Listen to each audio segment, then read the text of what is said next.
സ്വാഗതം വീണ്ടും മറ്റൊരു വീഡിയോയിലേക്ക്. ഇന്നത്തെ വീഡിയോയിൽ നമ്മൾ ചർച്ച ചെയ്യുന്നത് USSന് ചോദിക്കാനിടയുള്ള മലയാളം ചോദ്യങ്ങളാണ്. ഓക്കെ, ഇതുമായി ബന്ധപ്പെട്ട് നമ്മൾ കുറച്ച് വീഡിയോ കൂടി ചെയ്തിട്ടുണ്ട്. ആ വീഡിയോയുടെ ലിങ്ക് ഞാൻ താഴെ ഡിസ്ക്രിപ്ഷൻ ബോക്സിൽ നൽകുന്നതാണ്.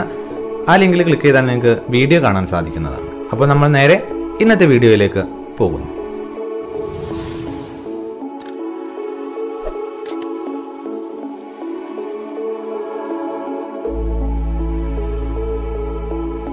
ആദ്യത്തെ ചോദ്യം, താഴെ പറയുന്ന കവികളിൽ സ്നേഹഗായകൻ എന്നറിയപ്പെടുന്ന മഹാകവി ആരാണ്?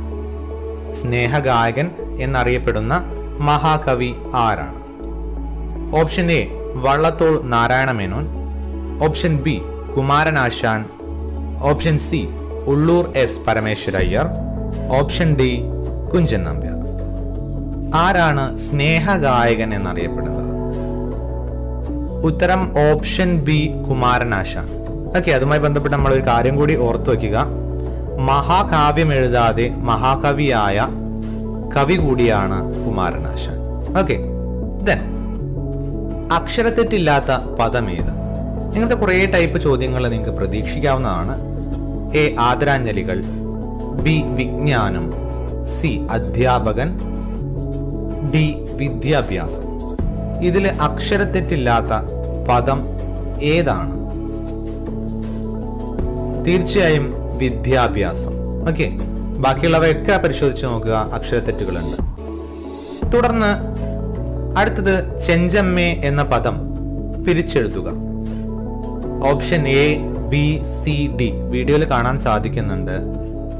ഏതാണ് ശരിയായ പിരിച്ചെഴുതൽ? ഉത്തരം ഓപ്ഷൻ എ ചെം പ്ലസ് ചെമ്മേ. ഓക്കെ, ചെം പ്ലസ് ചെമ്മേ. ദെൻ കൂട്ടത്തിൽ പെടാത്തത് ഏത്? കൂട്ടത്തിൽ പെടാത്തത് ഏത്? Option A Bharatanatyam, B Kuchipudi, C Mohiniyattam, D നാടോടി നൃത്തം. ഏതാണ് കൂട്ടത്തിൽ പെടാത്തത്?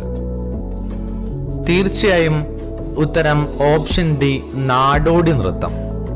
ദെൻ താഴെ പറയുന്ന സാഹിത്യകാരന്മാരിൽ ജ്ഞാനപീഠം പുരസ്കാരം ലഭിക്കാത്തത് ആർക്കാണ്? താഴെ പറയുന്ന സാഹിത്യകാരന്മാരിൽ ജ്ഞാനപീഠം പുരസ്കാരം ലഭിക്കാത്തത് ആർക്ക്? Option A G Sankarakurup, B SK Pottekkatt, C Thakazhi Sivasankarapillai and D Vaikom Muhammad Basheer. Okay, ഇവർക്ക് ആർക്കാണ് ജ്ഞാനപീഠം പുരസ്കാരം ലഭിക്കാത്തത്? തീർച്ചയായും ഉത്തരം option D Vaikom Muhammad Basheer. Then American തിരശീല എന്ന യാത്രാ വിവരണ ഗ്രന്ഥം എഴുതിയത് ആരാണ്? Option A SK Pottekkatt, B Rajan Kakkanad, C Thakazhi Sivasankarapillai, D M Mukundan. ഇതിലൊരു കാര്യം ശ്രദ്ധിക്കേണ്ടത്, നമ്മൾ പെട്ടെന്ന് ഓപ്ഷൻ എ SK പൊറ്റേക്കാട് എന്ന് കേൾക്കുമ്പോൾ നമ്മൾ പെട്ടെന്ന് SK പൊറ്റേക്കാടാണ് എന്ന് വിചാരിക്കും. അല്ല, ഉത്തരം option C Thakazhi Sivasankara Pillai. Then അടുത്ത ചോദ്യം ശരിയായ ജോഡി കണ്ടെത്തുക എന്നുള്ള ചോദ്യമാണ്. ഓക്കെ, ശരിയായ ജോഡി കണ്ടെത്തുക. കൃതിയും കഥാകൃത്തുമാണ് കൊടുത്തിട്ടുള്ളത്. ഒന്ന് സച്ചിദാനന്ദൻ ആനക്കാരൻ, ബി പൊൻകുന്നം വർക്കി ശബ്ദിക്കുന്ന കലപ്പ, സി പി വത്സല വേഗമുറങ്ങും. ഇത് പഠിക്കുന്ന പാഠഭാഗവുമായി ബന്ധപ്പെട്ട ചോദ്യമാണ്. ഡി കാരൂർ നീലകണ്ഠപിള്ള മൈഥിലിയുടെ മകൾ. ഇതിൽ ശരിയായ ജോഡി ഏതാണ്? തീർച്ചയായും നമുക്ക് സംശയം കൂടാതെ പറയാൻ പറ്റും, പൊൻകുന്നം വർക്കിയുടെ ശബ്ദിക്കുന്ന കലപ്പ. ഇതാണ് ശരിയായ ജോഡി. ദെൻ അപ്പുക്കിളി എന്ന കഥാപാത്രം ഏത് നോവലുമായി ബന്ധപ്പെട്ടതാണ്? അപ്പുക്കിളി എന്ന കഥാപാത്രം ഏത് നോവലുമായി ബന്ധപ്പെട്ടതാണ്? Option A Aarachar, option B Aadujeevitham, option C ഖസാക്കിന്റെ ഇതിഹാസം, ഡി മതിലുകൾ. അപ്പുക്കിളി എന്ന കഥാപാത്രം ഏത് നോവലുമായി ബന്ധപ്പെട്ടതാണ്? ഉത്തരം ഖസാക്കിന്റെ ഇതിഹാസം. ഓർത്തു വയ്ക്കുക, ഖസാക്കിന്റെ ഇതിഹാസം. 4 വരികളാണ്. ഈ വരികൾ ആരുടേതാണ് എന്നാണ് ചോദ്യം. വരികളിലൂടെ നമുക്കൊന്ന് കടന്നു പോകാം. ആളൊഴിഞ്ഞന്തി വിളക്കുവച്ചു ബാലപാഠം ഞാൻ ഉരുവിടുമ്പോൾ ആരുമക്കായലിൽ എന്തേ വടക്കിനി മൂലയിൽ ഇത്രയും നാട്ടുകൂട്ടം. ഈ വരികൾ ആരുടേതാണ് എന്നാണ് ചോദ്യം. ഒന്നുകൂടി വായിച്ചു നോക്കുക. Option A P Kunhiraman Nair, B N V Krishna Warrier, C Vyloppilli Sreedhara Menon, D Edasseri Govindan Nair. ആരുടെ വരികളാണ് മുകളിൽ കൊടുത്തിരിക്കുന്നത്? ഉത്തരം option D Edasseri Govindan Nair. Okay, then Kakkanadan എന്ന തൂലികാനാമത്തിൽ അറിയപ്പെടുന്ന സാഹിത്യകാരൻ ആര്? തൂലികാനാമങ്ങൾ കൃത്യമായിട്ട് ഓർത്തു വയ്ക്കുക. A P C Kuttikrishnan, B M K Menon, C E V Krishna Pillai, D George Varghese.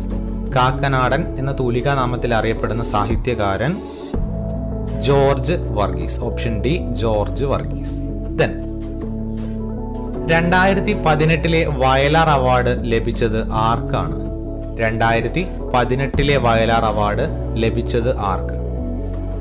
Option A K Sachidanandan, B K R Meera, C K V Mohankumar, D T D Ramakrishnan.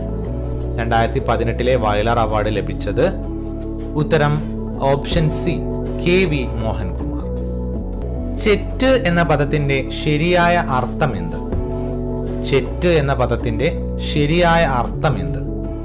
Option A അകലെ, ബി അല്പം, സി മറ, ഡി ചെളി. ഓക്കെ, ചെറ്റ് എന്ന പദത്തിന്റെ ശരിയായ അർത്ഥം ഉത്തരം ഓപ്ഷൻ ബി അല്പം. അല്പം എന്നാണ് ചെറ്റ് എന്ന പദത്തിന്റെ ശരിയായ അർത്ഥം. നമ്മൾ അവസാന ചോദ്യത്തിലേക്ക് പോവുകയാണ്. പ്രധാനപ്പെട്ട ചോദ്യമാണ്. മലയാളത്തിലെ ആദ്യത്തെ ചെറുകഥ ഏത്? മലയാളത്തിലെ ആദ്യത്തെ ചെറുകഥ ഏതാണ്? എ വാസന വികൃതി, ബി അശ്വതി, സി നെല്ല്, ഡി വീടുമാറ്റം. ഇതിനെ തുടർന്ന് നമ്മൾ ബാക്കിയുള്ള ചോദ്യങ്ങളൊക്കെ മറ്റു വീഡിയോയിൽ പരിചയപ്പെടുന്നതാണ്. അപ്പോൾ നമുക്ക് വീണ്ടും മറ്റൊരു വീഡിയോയിൽ കണ്ടുമുട്ടാം.